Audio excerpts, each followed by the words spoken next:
Welcome to विद्यालय study point. आज की इस वीडियो में हम डिस्कस करेंगे क्लास 11th का हिंदी का आपका कल पेपर होने वाला है एंड उसके लिए दोनों बुक्स के जो इम्पोर्टेंट क्वेश्चन निकलते आज की इस वीडियो में हम कवर करेंगे।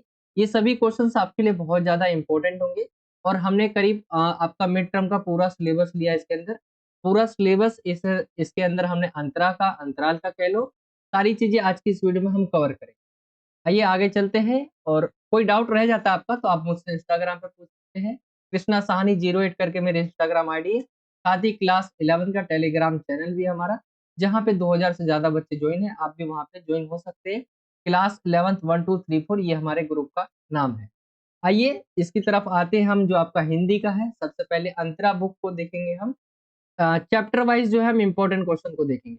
ये अगर आप देखेंगे तो ईदगाह से जो है आपका चैप्टर जो ईदगाह है उससे रिलेटेड क्वेश्चंस पूछे गए हामिद के बारे में। एंड ये क्वेश्चंस बहुत बार पूछा भी जाता है कि हामिद के बारे में आपको तीन तीन जो है उनकी चारित्रिक व्यवस्था जो विशेषता है उसके बारे में बताना है, यानी हामिद के बारे में बताना है, यहाँ पे पूछा गया है।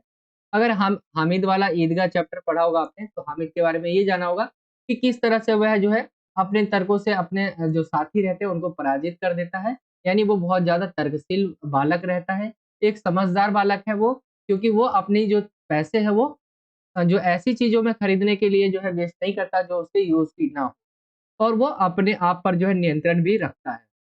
हामिद के प्रति जो है हामिद जो है दादी के प्रति अत्यंत जो है संवेदनशील है। तभी तो वो मेले में अपने लिए कुछ खरीद कर नहीं लाता बल्कि दादी के लिए चिमटा ले आता है। तो ये जो है हामिद की जो विशेषताएं हैं उसकी चारित्रिक विशेषता है उसकी हामिद की। तो ये क्वेश्चंस बन सकता है आपका। तो इन क्वेश्चंस को आपको कर लेना है हामिद के बारे में। तर्कशील बालक है, समझदार बालक है और अत्यंत जो है वो संवेदनशील भी है। आगे चले दूसरे क्वेश्चन की तरफ। तो हामिद ने जो चिमटा खरीदा था उसकी उपयोगिता सिद्ध करने के लिए क्या-क्या तर्क दिए थे। तो आप देखे होंगे जब मेले में वो जाता है तो उसके दोस्त जब अलग-अलग चीजें खरीद रहे होते हैं तो वो क्या है एक चिमटा खरीदता है और तर्क भी देता है अपने दोस्तों की चिमटा क्या-क्या काम आएगा। जैसे चिमटा बड़े काम की चीज है, रोटियों से जो है तवा उतार लो, चूल्हे में सेक लो और दूसरे को जो है आग पकड़ा दो, ये भी हो जाएगा। खिलौने तो थोड़ी देर में ही जो है ये बताता है कि टूट जाएंगे। चिमटा जो है जल्दी नहीं टूटेगा, नहीं बिगड़ता। चिमटे को देखकर अम्मा खुश हो जाएगी, वह मुझे दुआएं देगी, ये इसका तर्क था। चिमटा जो है एक खिलौना, चिमटा भी एक खिलौना है, इसे कंधे पर रख लो तो बंदूक हो जाती है, हाथ में ले लो तो फकीरों का चिमटा, इससे मजीरे का काम भी लिया जा सकता है। चिमटे का कोई भी बाल बांका नहीं हो सकता, चिमटा खिलौने का बादशाह और रुस्तमे हिंद सिद्ध हुआ। तो ये हँसी आएगी सुनकर कि चिमटे के बारे में ये चीज़ें जो है एक छोटा बालक जिसका नाम हामिद होता है, अपने दोस्तों को ये चीज़ें कह रहा होता है। तो वो सिद्ध कर रहा होता है कि मेरा जो चिमटा है, वो आप सबके खिलौने से बहुत अच्छा है और चिमटा मेरे लिए सही है। अगला जो क्वेश्चन है, कहानी का शीर्षक जो है ईदगाह है, आपको इसकी सार्थकता जो है सिद्ध करनी है कि इस साथ ही सार्थकता भी सिद्ध करनी है और अन्य शीर्षक कौन क्या हो सकता है ये भी बताना है। तो ईदगाह अगर हम चैप्टर को देखें तो ये ईदगाह जो जगह है, वहाँ के आस-पास पूरा ये घटना चला है। ईदगाह स्थल के जो है इर्द-गिर्द ये पूरी घटना चली है। ईदगाह कहानी का केंद्र स्थल है, कहानी के शुरू से ही लेकर जो है अंत तक अगर हम देखें तो ईदगाह पर ही जो नमाज पढ़ी जाती है, वहीं भ्रातृत्व का दृश्य दिखाई देता है, वहीं मेला लगता है, ईद की चहल पहल होती है यहीं पे। तो ये ईदगाह तो सार्थकता इस तरह से सिद्ध हो जाएगी। एंड साथ ही साथ इसका अन्य शीर्षक अगर हम देखें तो हामिद का चिमटा या ईद का उपहार, कुछ इस तरह से भी हो सकता है। तो ये आपका क्वेश्चन हो जाएगा ईदगाह वाले से। आगे आते हैं हम अगले क्वेश्चन पे। सिद्धेश्वरी के 100 झूठ 100 सत्यों पर भारी है विवेचना करने। तो सिद्धेश्वरी क्या होती है, जो झूठ बोलती है अपने परिवारों से, अपने परिवार के जो भी व्यक्ति होते हैं उसके परिवार में, तो उनसे क्या है वो झूठ बोलती है। तो ये बोला गया 100 सत्यों पे भारी है। ऐसा क्या झूठ बोलती है वो? उसका परिवार क्या होता है, एक गरीबी की अवस्था में रहता है जिससे परिवार के बीच क्या है, आपसी जो बंधन है वो कमजोर ना हो। गरीबों में आप सभी को पता है और ये हमेशा होता है सभी के साथ। गरीबी जैसे-जैसे रहती है किसी परिवार में तो जो बंधन है वो कमज़ोर होता है। तो ये जो है नहीं चाहती थी सिद्धेश्वरी कि उसका परिवार बिखरे। इसीलिए क्या है वो परिवारों को जो है ये बचाए रखने के लिए सदस्यों से एक दूसरे सदस्य के बारे में झूठ बोलती थी, ताकि परिवार में क्या हो बिखराव ना हो, परिवार के सदस्यों में एक दूसरे के प्रति सम्मान, स्नेह एवं निकटता बनी रहे। इसीलिए कहा गया है कि उसके झूठ परिवार को टूटने से बचाते, तो वह झूठ जो कल्याण के काम आए, 100 सत्यों पर भी भारी होता है। तो परिवार को जोड़ना इसका मेन मकसद था, इसीलिए वो झूठ बोलती थी। आगे चलते हैं, अगला क्वेश्चन है दोपहर का भोजन शीर्षक की सार्थकता स्पष्ट करें। तो दोपहर का भोजन कहानी में निम्न मध्य वर्गीय परिवार की गरीबी का मार्मिक चित्रण है। इस परिवार की स्थिति इतनी दयनीय है कि घर में खाने के लिए भी पूरा भोजन नहीं है। इस कहानी का पूरा घटनाक्रम जो है दोपहर के भोजन के समय ही घटित होता है। यानी पूरा घटना देखें हम दोपहर के भोजन के समय घटित होता है, जो कहानी की मूल संवेदना को प्रभावी ढंग से अभिव्यक्त करने में पूर्ण सक्षम है। घर के मुखिया के बेरोजगार हो जाने पर परिवार को किस प्रकार जो है एक के बाद एक समस्याओं से जूझना पड़ता है। दोपहर के समय घर के सभी सदस्य एक के बाद एक घर आते हैं और परिवार की स्थिति और अपने संघर्ष को प्रकारांतर जो है प्रकारांतर से व्यक्त कर कहानी को आगे बढ़ाते हैं। अंत यह शीर्षक सर्वथा उचित है। तो ये दोपहर के भोजन के जो है समय, ये घटना जो है दोपहर के भोजन के समय ही पूरा घटित होता है, तो इसलिए आप कह सकते हैं ये शीर्षक सही है। उसने पहला ग्रास मुँह में रखा और तब ना मालूम कहाँ से उसकी आँखों में आँसू जो है टप-टप आँसू आने लगे, ये क्वेश्चन है आपका। एंड अगर देखें हम इसका आंसर तो सिद्धेश्वरी एक भारतीय गृहिणी है, वो घर की सभी समस्याओं को जो है अपने ऊपर लेती है तथा परिवार के अन्य सदस्यों के बीच कटुता यानी बीच में जो है आपसी जो मतभेद है वो नहीं आने देती। घर की आर्थिक दशा खराब है, वह काम कम संस्थान जो कम साधन होते हैं संसाधन होते हैं उसमें भी क्या है परिवार का पेट भरने की कोशिश करती है। इस काम में उसे बहुत झूठ बोलना पड़ता है। उसे इस बात की पीड़ा है कि घर का हर सदस्य आधे पेट जो है भोजन करके पेट भरा होने का नाटक करता है। वह स्वयं भी भूखी रहती है। इस दर्द को वह किसी दूसरे के समक्ष व्यक्त नहीं कर पाती और वह पीड़ा उसकी आँखों से आँसुओं के माध्यम से निकलती है। तो ये इसका आंसर होगा। आगे चले, अगला क्वेश्चन है भव्य पुरुष ने कहा जहाँ अंधकार है वहीं प्रकाश है, इसका क्या तात्पर्य है? तो भव्य पुरुष ने कहा इसका मतलब क्या है? अंधेरे को चीरने के लिए प्रकाश की आवश्यकता होती है। अंधेरे और प्रकाश का गहरा संबंध है। अंधेरे से ही प्रकाश निकलता है, तभी अंधकार मिटता है। भव्य पुरुष हृदय के अंधकार की बात कर रहा है। इसी हृदय की से प्रकाश की किरणें फूटती है। अंधकार में प्रकाश की किरणें होती है तो प्रकाश में अंधकार की थोड़ी कालिमा भी होती है। प्रकाश को अंतर में खोजना ही पड़ता है। तो इसलिए कहा है जहाँ अंधकार है वहीं प्रकाश। आगे देखिए, भीतर के अंधेरे की टॉर्च बेचने और सूरज जो छाप टॉर्च बेचने का है, वो जो धंधा है उसमें क्या फ़र्क है? एक तो आपका बोला गया सूरज छाप टॉर्च बेचने वाले और एक है आपका भीतर के अंधेरे की टॉर्च बेचने वाले। इनमें क्या फ़र्क है? तो अगर हम देखें तो इस पार्ट में 2 प्रकार का ज़िक्र है, एक अंधेरे का ज़िक्र है और बाहरी अंधेरा और भीतरी हृदय का अंधेरा, ये 2 प्रकार के ज़िक्र हैं। यहाँ पे बताया गया है कुछ लोग किस प्रकार से जो है साधु संत का रूप धारण कर लेते हैं और धारण कर हृदय के अंधकार को मिटाने का उपाय बताते हैं। यही उपाय भीतर के अंधेरे की टॉर्च, ये तो हो गया। इसी प्रकार लोगों की भावनाओं को शोषण करते हैं। मात्र धन की प्राप्ति ही ऐसे लोगों का एकमात्र उद्देश्य होता है। सूरज छाप टॉर्च बेचने वाले बाहर के अंधेरे का डर दिखाकर लोगों को भयभीत करते हैं। उनके सामने तरह-तरह की जो दुर्घटनाएँ होती है उसकी आशंकाएँ जताते हैं, फिर प्रकाश के नाम पर टॉर्च बेचते हैं।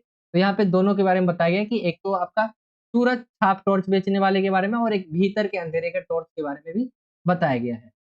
आगे आते हैं अगले क्वेश्चन पे। आज से स्पष्ट करना है मतलब आजकल सब जगह अंधेरा छाया रहता है, रातें बेहद काली होती है, अपना ही हाथ नहीं सूझता। ये आपको बताना है क्वेश्चन है। तो टॉर्च बेचने वाला व्यक्ति लोगों को अंधेरे का भयावह चित्र खींचते हुए अपनी टॉर्च बेचना चाहता है। इस प्रकार वो बताता है कि आज क्या है, आजकल अंधेरा छाया रहता है और रातें बेहद काली होती है। तो एक तरह से उनको डरा रहा है, भयावह चित्र खींचते हुए अपनी टॉर्च बेचने के लिए ये कहता है। अंधकार में अपराध होते हैं, व्यक्ति को कुछ नहीं सूझता। अंधेरे का डर दिखाकर टॉर्च बेचकर लाभ कमाने की रणनीति कारगर है। ये आ जाएगा। दूसरा क्वेश्चन है आपका प्रकाश बाहर नहीं उसे अंतर में खोजो, अंतर में बुझी उस ज्योति को जगाओ। तो ये आपका क्वेश्चन दिया हुआ है एंड इसके बारे में बताना है। तो शरीर बाती है और मन ज्योति है। मनुष्य के भीतर आत्म प्रकाश नहीं रहा, उसकी ज्योति बुझ गई है। ज्ञान रूपी प्रकाश द्वारा ही अज्ञान रूपी आत्मा के अंधकार को दूर किया जा सकता है। अंधकार को मिटाने का प्रयास जो है हृदय में ही समाया हुआ है। यही संत बना व्यक्ति लोगों को धर्म के नाम पर भयभीत कर अपनी शरण में बुलाना चाहता है। तो ये इसका आशय होगा। अगला क्वेश्चन है धंधा वही करूंगा यानी टॉर्च जो है बेचूंगा बस कंपनी बदल रहा हूँ। टॉर्च बेचने वाला कहता है कि धंधा वही करूंगा यानी टॉर्च ही बेचेगा अर्थात लोगों को ठग कर पैसा कमाएगा। धर्म का धंधा टॉर्च बेचने वाले के ही समान है। दोनों कंपनी अलग-अलग है। धर्म के ठेकेदार आस्था को बेचते हैं, इसमें कमाई और सम्मान ज्यादा है। आगे चलते हैं अगले क्वेश्चन पे। मनुष्य की करुणा की भावना उसके भीतर गूंगेपन की प्रतिछाया है, स्पष्ट करना है इसका मतलब। तो अगर देखें लेखक कहता है कि करुणा के प्रति अन्याय होता देखकर मनुष्य में करुणा की भावना जागती तो अवश्य है, परंतु अनेक कारणों से वह उसे व्यक्त नहीं कर पाते। ये कारण जैसे जिम्मेदारी से बचने की प्रवृत्ति, कृत्रिम सुखों को खोने का भय, स्वयं किसी विपत्ति में यानी किसी मुसीबत में खुद ना फँस जाए उसकी आशंका, आदि उसकी करुणा की भावना को कर्म रूप में परिवर्तित नहीं होने देते। अंततः उसकी करुणा की भावना मौन रूप धारण कर लेती है। वह अपने साहस जो है अपने में साहस नहीं पाता कि उसकी भावना को साकार कर सके। वह चमेली के पति के बारे में ये कहा गया है। आगे देखिए, आगे पूछा गया हमें विकलांगों के प्रति जो है कैसा व्यवहार करना चाहिए, तो आप सभी लिख सकते हैं इसके बारे में। कोई भी मनुष्य अपने आप में पूर्ण नहीं होता, हम सभी में कोई न कोई क्या है अब समझ जो कमी है वो अवश्य होती है। हमें विकलांगों के साथ जो है समानता का व्यवहार करना चाहिए। विकलांगों के प्रति हो रहे अन्याय व शोषण के विरुद्ध खिलाफ जो है संघर्ष करना चाहिए। विषम परिस्थितियाँ यानी खराब परिस्थिति में क्या है उनकी सहायता करनी चाहिए, उनके प्रति दया नहीं प्रेम व सौहार्दपूर्ण व्यवहार करना चाहिए। उनके सम्मान व स्वाभिमान को बनाए रखना चाहिए। हम स्वयं कई बातों में उनसे बहुत कुछ सीख सकते हैं, प्रेरणा ले सकते हैं। तो ये विकलांगों के प्रति कैसा व्यवहार करना चाहिए, ये क्वेश्चन हो गया है।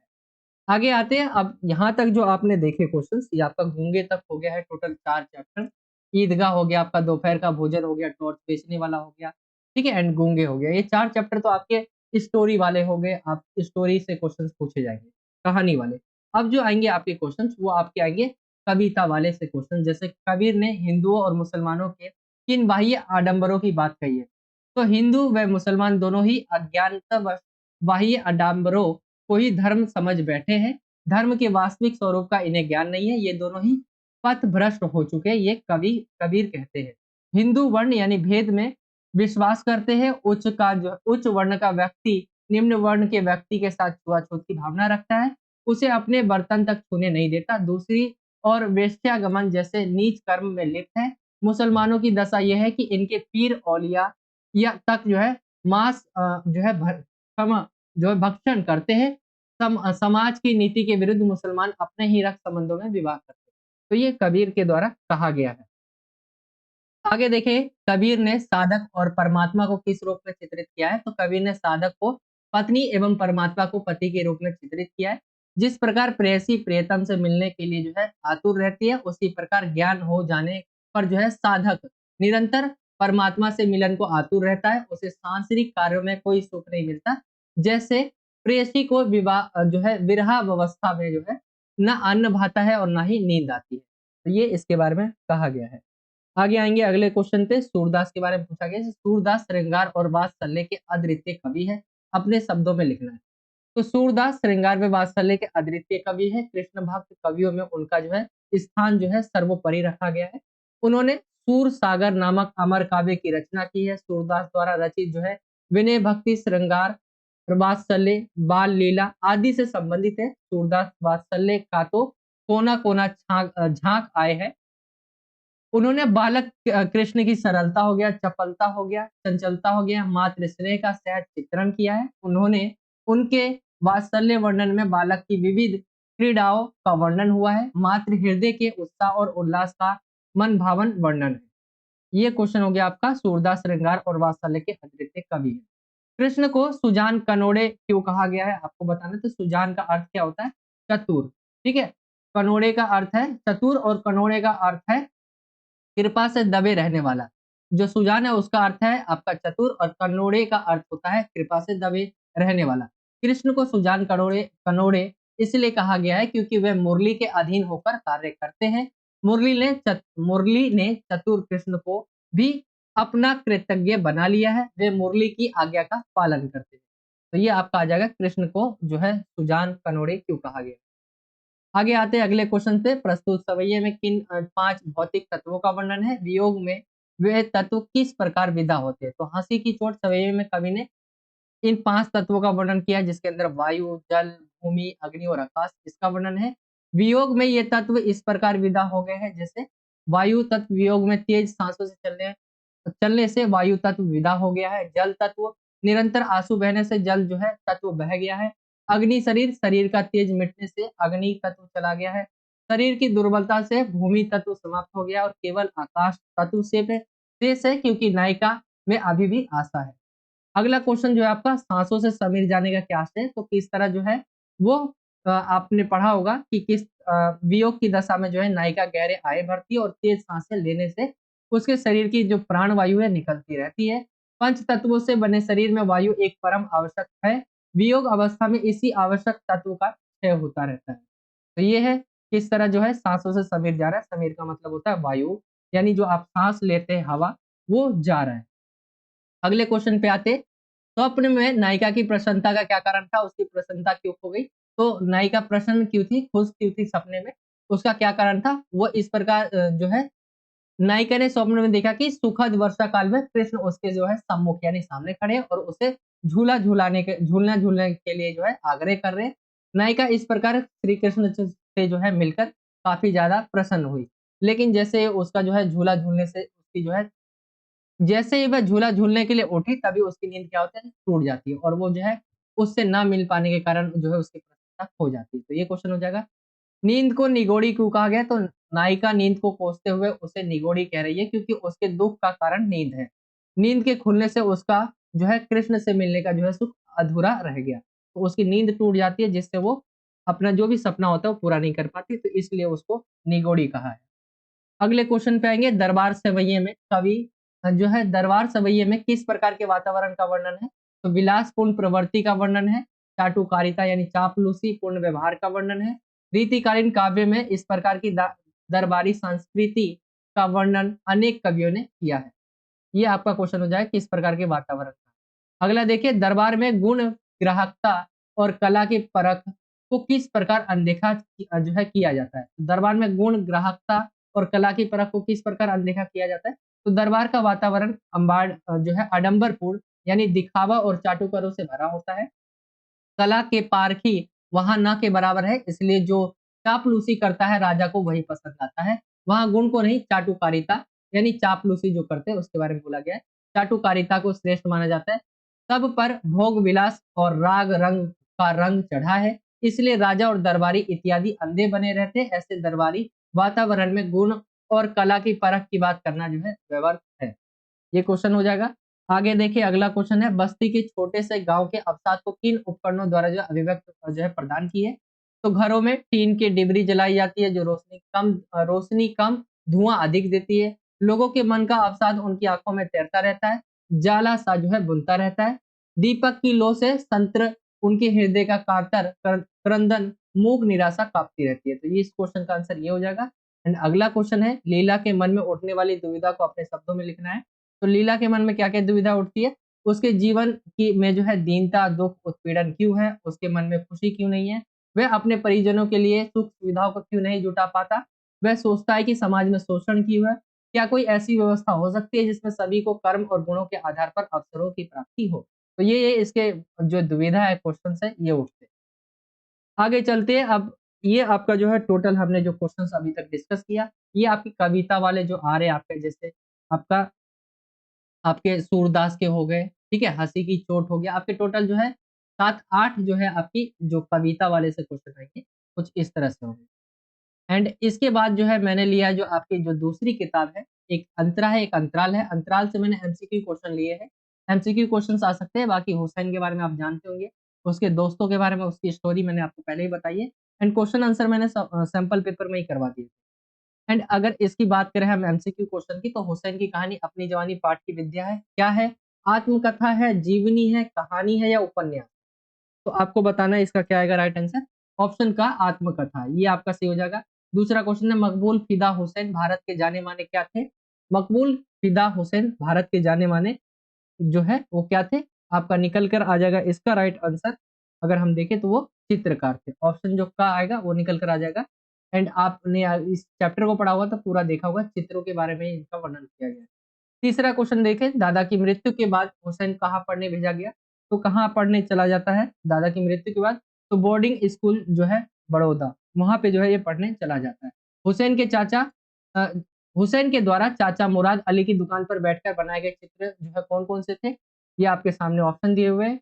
एंड यहाँ पे अगर हम देखें तो ये सारे चित्र जो है बनाए करते थे। तो ये हो जाएगा क्वेश्चन।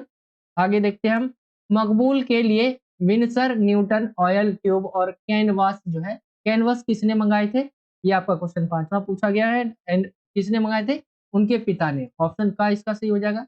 बेंद्रे साहब कौन थे? तो ये आपके सामने ऑप्शन दिए हुए एंड बेंद्रे साहब जो थे वो क्या थे? विख्यात जो है चित्रकार थे। ऑप्शन घ इसका सही हो जाएगा।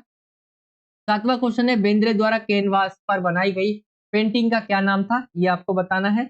एंड यहाँ पे अगर हम देखें तो बैंक बर्ड, ये आपका जो है बैंक बंड, ये ऑप्शन ख इसका राइट आंसर आ जाएगा। हुसैन जन्मजात कलाकार थे, यह कहाँ सबसे पहले उद्घाटित हुआ था? तो ये आपके ऑप्शन दिए हुए हैं। एंड इसका अगर हम आंसर देखें तो ये जब जो है वो कक्षा में जो है हूबहू चिड़िया की जो है तस्वीर बना देते, तो ये आपका राइट आंसर निकल कर आ जाएगा। आगे देखें हम अगला क्वेश्चन 9वां, हुसैन को लीक से हटकर चित्रकार बनाने में किसका सबसे अधिक सहयोग रहा? लीक से हटकर जो है चित्रकार बनाने में किसका योगदान सबसे अधिक रहता है? तो वो है उसके पिता का। एंड 10वां क्वेश्चन है हुसैन की कहानी पाठ में कौन से 2 अंश आत्मकथा के लिए है? तो यहाँ पे आपके सामने ऑप्शन है एंड यहाँ पे उपयुक्त सभी हो सकते हैं। ठीक है? उपयुक्त दोनों, सॉरी, पहला ऑप्शन ख, क और ख ये दोनों हो सकता है। तो ये आपके एमसीक्यू क्वेश्चन इस चैप्टर से, हुसैन की कहानी अपनी जवानी जो पार्ट है, एक ही चैप्टर आ रहा है आपका, ये इससे हो जाएगी। और इस तरह से आपका जो है हिंदी के सभी इंपॉर्टेंट क्वेश्चन जो आपके पेपर में आ सकते हैं वो हमने डिस्कस कर लिया। आई होप कि आपको वीडियो अच्छा लगा होगा। एंड कोई डाउट रहता है तो आप मुझसे इंस्टाग्राम पे पूछ सकते हैं। मेरी इंस्टाग्राम आईडी है कृष्णा साहनी 08 करके। एंड क्लास 11 का जो टेलीग्राम ग्रुप है जहाँ 2000 से ज्यादा बच्चे ज्वाइन है, आप वहाँ पे भी ज्वाइन हो सकते हैं, जिसका नाम क्लास 11 1 2 3 4। बाकी यही था आज का वीडियो। आई होप कि आपको वीडियो जरूर अच्छा लगा होगा। अच्छा लगा हो वीडियो को तो लाइक करें, चैनल पे नए हो तो चैनल को सब्सक्राइब करें। एंड जो है वीडियो को ज्यादा से ज्यादा अपने दोस्तों में शेयर करें एंड बेल के आइकन को भी ऑल पे सेलेक्ट कर लेना। जब भी मैं कोई नई वीडियो डालूंगा तो आप तक वो नोटिफिकेशन पहुंच जाया करेगी। बाकी यही था आज का वीडियो। चलिए आपसे मिलता हूँ मैं अगली और एक्साइटिंग वीडियो में। बाकी सभी बच्चों को जो है ऑल द बेस्ट कल के पेपर के लिए। चलिए अगली वीडियो में मिलते हैं, जब तक के लिए जय हिंद, जय भारत, वंदे मातरम।